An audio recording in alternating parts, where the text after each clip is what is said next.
मित्रों, एक समय की बात है जब माता पार्वती भगवान शिव जी को ढूंढते हुए कैलाश के मानसरोवर झील के पास आती है और उन्हें प्रणाम करते हुए बोली, हे स्वामी, आज आप कैलाश में नहीं थे।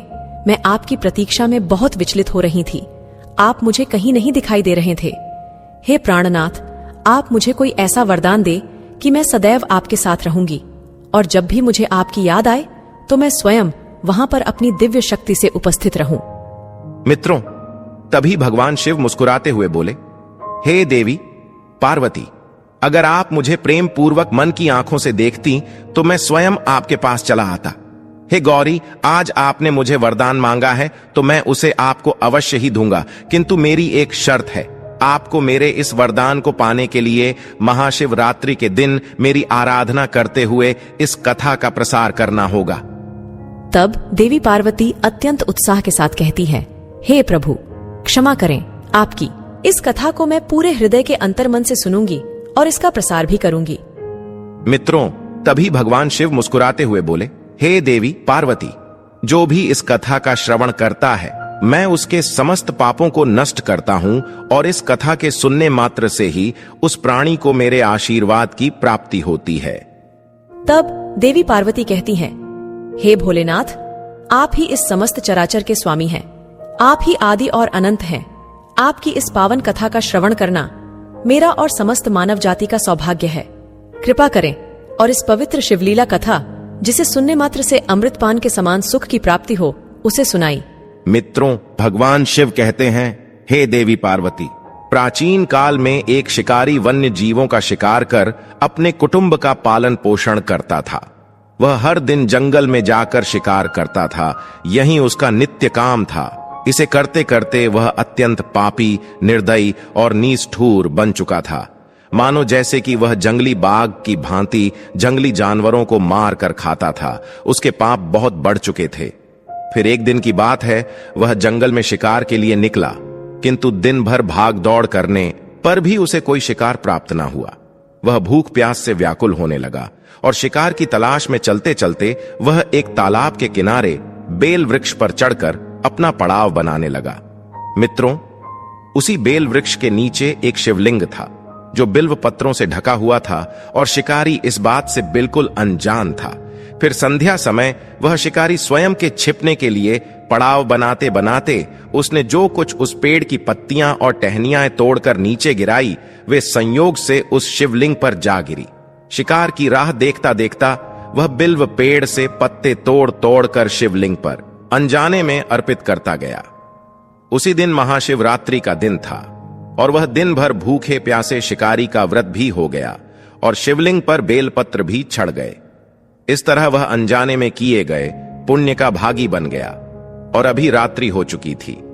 मित्रों, भगवान शिव कहते हैं, हे देवी पार्वती, रात्रि का एक पहर व्यतीत होने पर एक गर्भिणी हिरनी तालाब पर पानी पीने आई। तभी शिकारी ने धनुष पर तीर चढ़ाकर निशाना साधते हुए धनुष की डोर खींची। तभी अचानक से वह हिरनी बोली, हे शिकारी, मुझे मत मारो, मैं गर्भिणी हूँ। अब मैं शीघ्र ही प्रसव करूंगी। तुम एक साथ 2 जीवों की हत्या करोगे, जो ठीक नहीं है। तुम्हें इसका महापाप लगेगा, जो निंदनीय कर्म है। मैं अपने बच्चे को जन्म देकर शीघ्र ही तुम्हारे पास वापस लौट आ जाऊंगी। तब तुम मुझे मारकर अपनी भूख को शांत करना। मित्रों, भगवान शिव कहते हैं, हे देवी पार्वती, हिरनी की ऐसी विनय पूर्वक बातें सुन शिकारी का मन करुणा भाव से जाग गया और उसे हिरनी की बातें सच्ची लगी। तब उसने तुरंत प्रत्यंचा डीली कर दी और दूसरे ही क्षण वह हिरनी झाड़ियों में लुप्त हो गई। फिर कुछ समय के बाद एक और हिरनी उधर पानी पीने के लिए आती है। तब वह शिकारी बहुत खुश हुआ। अब तो शिकार मिल गया, यह सोच ही रहा था। हिरनी के समीप आने पर उसने धनुष पर बाण चढ़ाया।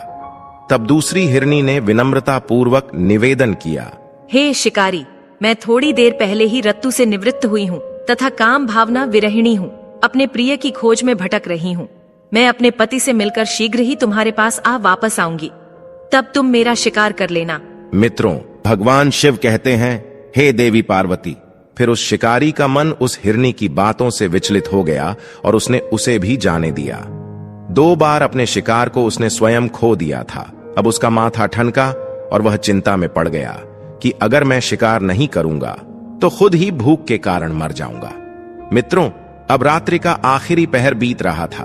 तभी एक हिरनी अपने 2 बच्चों के साथ उसी तालाब पर पानी पीने के लिए आती है।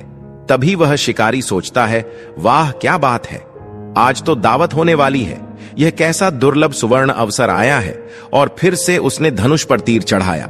वह तीर छोड़ने ही वाला था कि वह हिरनी बोली, हे शिकारी, मैं इन बच्चों को इनके पिता के हवाले कर लौट आऊंगी। कृपा करो और मुझ पर दया दिखाओ। आप इस समय मुझे मत मारो। इन्हें छोड़कर मैं स्वयं आपके पास वापस आ जाऊंगी। मैं इस संसार को साक्षी मानकर आपको वचन देती हूँ। फिर भगवान शिव कहते हैं, हे देवी पार्वती, हिरनी के ऐसे वचन सुन। शिकारी खूब हंसा और बोला, सामने आए शिकार को छोड़ दूं? मैं ऐसा मूर्ख नहीं हूं। इससे पहले मैं 2 बार अपना शिकार खो चुका हूं। मेरी भी पत्नी और बच्चे भूख से तड़पकर व्याकुल हो रहे होंगे।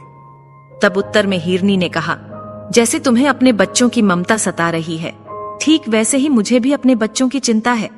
इसलिए सिर्फ बच्चों के नाम पर मैं थोड़ी ही देर के लिए जीवन दान मांग रही हूँ।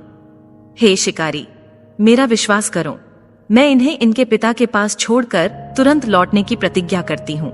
हिरनी के करुण स्वर सुनकर शिकारी को उस पर दया आ गई। उसने उस हिरनी को भी जाने दिया। शिकार के अभाव में बेल वृक्ष पर बैठा शिकारी बेल पत्र तोड़ तोड़कर नीचे फेंकता जा रहा था। अब तो रात्रि समाप्त ही होने वाली थी और सूरज निकलने ही वाला था। तभी तो एक दृष्टपुष्ट बहुत बड़ा हिरण उसी झील के पास आता है। अब शिकारी ने सोच लिया कि इसका शिकार वह अवश्य ही करेगा।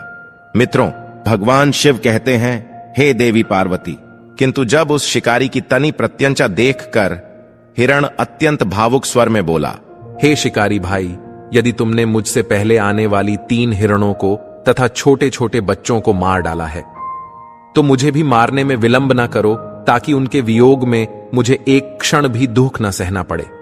मैं उन्हीं हिरनियों का पति हूं। यदि तुमने उन्हें जीवन दान दिया है, तो मुझे भी कुछ क्षण जीवन दान देने की कृपा करो। मैं उनसे मिलकर तुम्हारे सामने उपस्थित हो जाऊंगा। यह मेरा वचन है। हिरण की ऐसी बात सुनते ही शिकारी के सामने पूरी रात का घटना चक्र एकदम से घूमकर सामने दिखा तथा उसने वह सारी कथा उसी हिरण को सुना दी।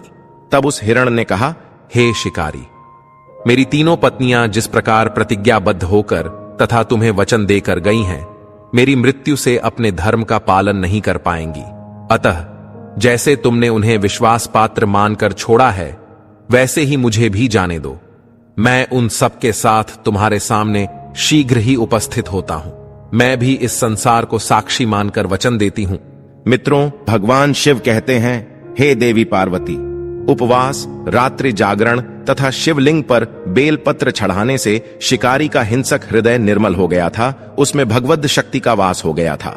धनुष तथा बाण उसके हाथ से सहज ही छूट गए। भगवान शिव की अनुकंपा से उसका हिंसक हृदय कारुणिक भावों से भर गया।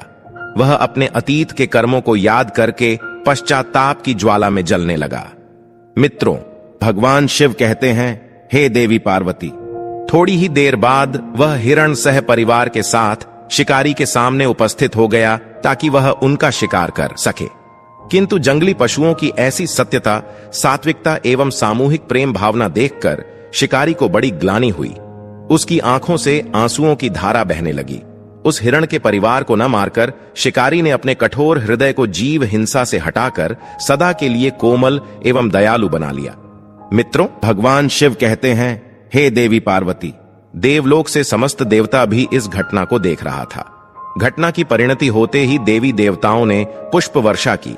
उसी समय स्वर्ग से एक दिव्य विमान उस जंगल में उतरता है और वे सभी शिकारी तथा हिरण का परिवार उस दिव्य विमान में देवताओं के साथ बैठकर मोक्ष को प्राप्त हो जाते हैं। मित्रों, भगवान शिव कहते हैं, हे देवी पार्वती, हे देवी, आज मैंने महाशिवरात्रि पावन कथा सुनाई है। जो भी मनुष्य केवल निर्मल मन से मेरी आराधना करता है, चाहे फिर वह शिकारी भी क्यों ना हो, जो मेरे शरण में आता है, मैं उसे इस चराचर से मुक्ति दिलाता हूं। हे गौरी, जो भी मनुष्य इस महाशिवरात्रि के दिन इस कथा का श्रवण करता है, उपवास करता है तथा निर्मल मन से पूजा पाठ करता है, मेरी कृपा दृष्टि सदैव उसके साथ रहती है। हे देवी, जाने अनजाने में जो भी भक्त मेरी शरण में आता है, वह समस्त पापों से मुक्त होकर परम मोक्ष को प्राप्त हो जाता है। तो मित्रों, आशा करते हैं आपको यह कथा अवश्य ही पसंद आई तो वीडियो को लाइक करें और कमेंट में सच्ची श्रद्धा से ओम नमः शिवाय अवश्य लिखें। आप सभी का धन्यवाद।